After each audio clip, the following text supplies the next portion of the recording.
Bonjour à tous, bonjour Froque, bonjour Résonance Quantique. Alors aujourd'hui je vous retrouve pour vous parler d'un cas un petit peu plus compliqué que d'habitude, celui de Lego. C'est un chat de 3 ans qui partage sa vie avec Marie et Olivier, un couple d'environ 30 ans, en Haute-Savoie toujours évidemment. Ce chat donc est un peu effacé et n'a pas trop d'affectivité avec son gardien et sa gardienne, plus avec Marie, puisque Marie l'a trouvé quand il avait 3 semaines dans la rue, elle l'a prise avec elle, et depuis il y avait quand même une relation assez fusionnelle, mais toujours un petit peu à distance, hein. C'est pas un chat qui est câlin, qui vient se coller contre elle, mais il y a une belle relation quand même. Marie m'appelle, je sais que tu fais la méthode des 2 points et est-ce que tu pourrais faire quelque chose pour Lego, parce que depuis quelques semaines, on est en juin hein, quand ça se passe, Lego ne fait plus ses besoins dans sa litière, enfin il urine de partout dans la maison. Il y a plusieurs pipis, quand elle rentre du travail, elle en trouve plusieurs et ceci depuis plusieurs semaines. Je lui demande s'il y avait quelque chose en particulier qu'elle pouvait me dire sur son chat et non, elle me dit il n'y a rien de particulier, il va dehors toute la journée, il rentre la nuit, tout se passe bien. Ok. Donc ça c'est la première étape, je travaille à distance avec la photo de Lego et je demande comme attention, ça serait génial Lego si tu faisais pipi dans ta litière, enfin si tu étais propre. Quelques jours après je demande à Marie et elle me dit bah il ne s'est rien passé. Bon. Peut-être que j'ai fait fausse piste, je ne sais pas trop. Deuxième demande, l'étape numéro 2,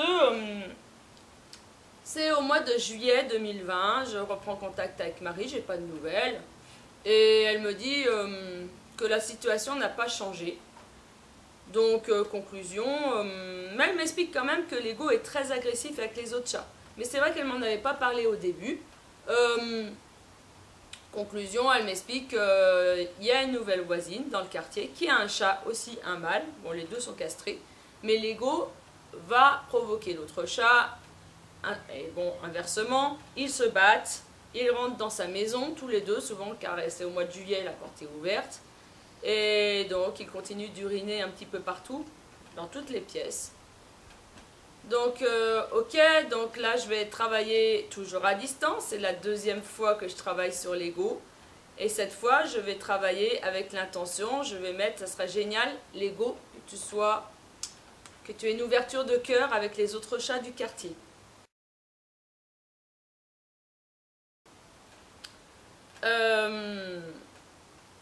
J'attends quelques jours et je demande à Marie. Effectivement, elle me dit, au bout de 10 jours, elle me dit, je constate un changement, Lego est plus calme, il ne va pas trop vers les autres chats, soit il les évite, soit il rentre à la maison, mais il ne se bat plus avec. Il est plutôt gentil. Elle me dit, ça ne lui ressemble pas trop, c'est quand même un bon point.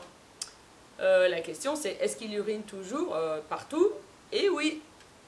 Donc, M2P, le chant, c'est bon, ça a travaillé tout ça, mais j'ai toujours pas résolu le problème que Marie m'a posé et qu'elle voudrait bien que ça s'arrête aussi. Je laisse passer encore quelques jours et je regarde mes notes parce que c'est une grande histoire.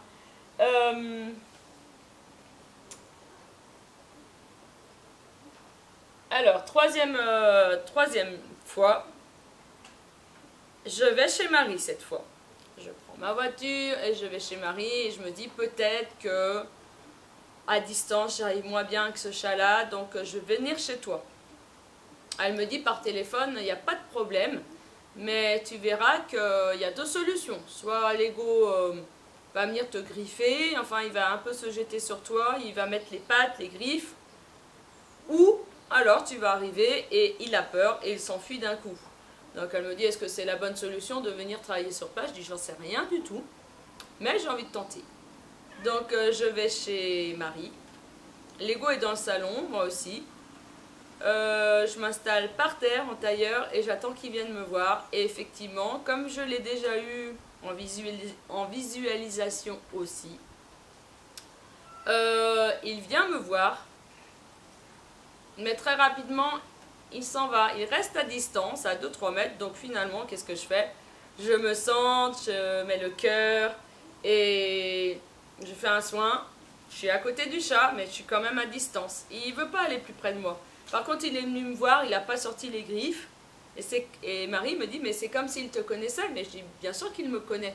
J'ai déjà travaillé avec lui, j'ai fait 2 soins et surtout, je l'ai vu en visualisation. Et voilà, donc c'est plutôt pas mal. Cette fois, je refais tout simplement l'intention. Ça serait génial que tu sois propre, que tu ne fasses plus pipi dans la maison. Et à chaque fois, le problème, c'est que ça marche quelques jours. Marie est contente, elle m'appelle au téléphone. Ah super, ça fait 3 jours que l'ego est propre. Donc c'est quand même un bon point. Mais ça ne dure pas. Donc, entre-temps, je pars faire mon stage à Bordeaux avec Froc, avec les formateurs de résonance quantique.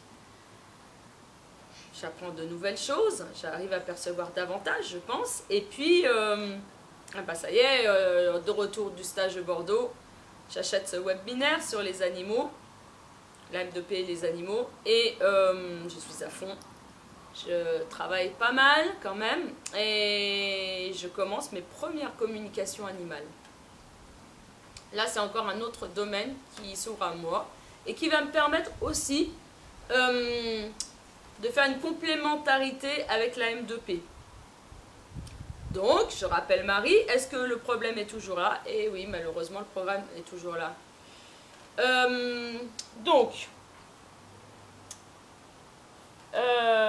Qu'est-ce que je fais? Ah oui, alors je demande à Marie, est-ce que tu as, je sais pas, est-ce que vous avez des problèmes dans votre couple?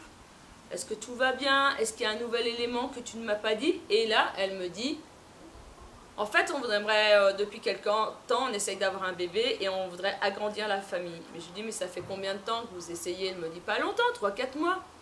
Et là, oui, j'ai le déclic parce que les chats manifestent un petit peu, quand un chat va changer de comportement, c'est souvent soit un problème de territoire. Et moi, j'avais travaillé jusqu'à présent sur ce problème de territoire, c'est-à-dire un autre chat, celui de la voisine, envahit son espace, il se réfugie chez lui. Et moi, je pense que, comme le chat de la voisine est déjà rentré plusieurs fois chez Marie, en fait, il urinait pour moi partout dans l'appartement, enfin dans la maison, parce qu'il y avait ce problème de territoire qui n'était pas résolu. Et là, dans ce qu'elle me dit, on aimerait avoir un bébé, et ça fait plusieurs mois qu'on a ce projet, qu'on essaye. Et oui, je suis partie sur une fausse piste parce que je n'avais pas tous les éléments. Et puis j'en parle un petit peu à ma copine Hélène, que j'ai rencontrée à la formation à Bordeaux. Je lui dis, tu sais, j'y arrive pas trop avec un chat. Mais elle me dit, mais comment il s'appelle ce chat? Bah, Lego, L-E-G-O. Elle me dit, mais on peut avoir peut-être une autre interprétation. Si on met L-E-G-O, Lego, notre ego. Et oui, et dans la com que je vais faire, ça va bien refléter tout ça, parce que l'ego arrive sur ce pont de lumière. Il me montre que oui, il est très important pour la famille, et lui se trouve important. Donc il arrive très sûr de lui, dans ma bulle, comme à chaque fois, il se pose vers moi, mais très sûr. Et je m'aperçois que, oui, quel est le problème maintenant? Bah, c'est ça, il a peur de perdre sa place dans la famille. Pourquoi il manifeste tout ça depuis le début? Pour moi, ça me paraît maintenant évident. Il a peur que ce bébé qui va arriver, qui est déjà en préparation, lui vole sa place, on pourrait dire. Et c'est pour ça qu'il manifeste ce comportement-là. Donc je fais une communication animale. À l'issue de la communication animale, je lui explique qu'il est dans le cœur de Marie et Olivier, qu'il l'a toujours été, et qu'il ne faut pas qu'il s'inquiète parce que de toute façon, il ne va pas du tout perdre sa place. Il y aura effectivement un petit bébé qui va arriver, mais ce ne sera pas du tout un rival, ce sera un ami, comme le sont Marie et Olivier. Donc je fais une communication animale et je demande à l'ego de reprendre sa place. Et puis, à peu près, je dis à Marie, tu sais, on pourrait faire autre chose aussi pour que ça conforte tout ce qu'on est en train de faire, qu'il y ait des résultats enfin aussi. On va faire une constellation. Donc je demande si Olivier est d'accord pour venir aussi. Et c'est le même jour. J'ai fait la communication à midi, je vais chez Marie, je me rends chez elle. Et en fait, je me dis, c'est l'intuition qui parle aussi. Je pense que ce serait bien de faire une constellation des 2 points. Donc voilà, j'ai fait la constellation et je vous dis dans une prochaine vidéo la suite. Quels sont les résultats par rapport à tout ça, tout ce travail qui a été mené. Alors effectivement, ça m'a demandé plusieurs mois de travail. Tout simplement, je n'ai pas travaillé tous les jours. J'ai fait 4 interventions plus la constellation. J'ai laissé du temps entre, puisque j'ai demandé à Marie qu'elle me rappelle. Donc elle ne l'a pas fait, ils sont partis en vacances, elle a repris son travail. Entre-temps, moi j'ai fait d'autres communications, j'ai travaillé sur les animaux. Donc on a espacé. Peut-être qu'on aurait pu espacer moins, mais il faut du temps aussi pour que moi, j'arrive à comprendre ce qui se passe et puis pour que le chat, il intègre un petit peu tout ce qu'on fait. Je vous souhaite une bonne journée et puis la prochaine vidéo sur la constellation et ses résultats. Merci beaucoup, de cœur à cœur.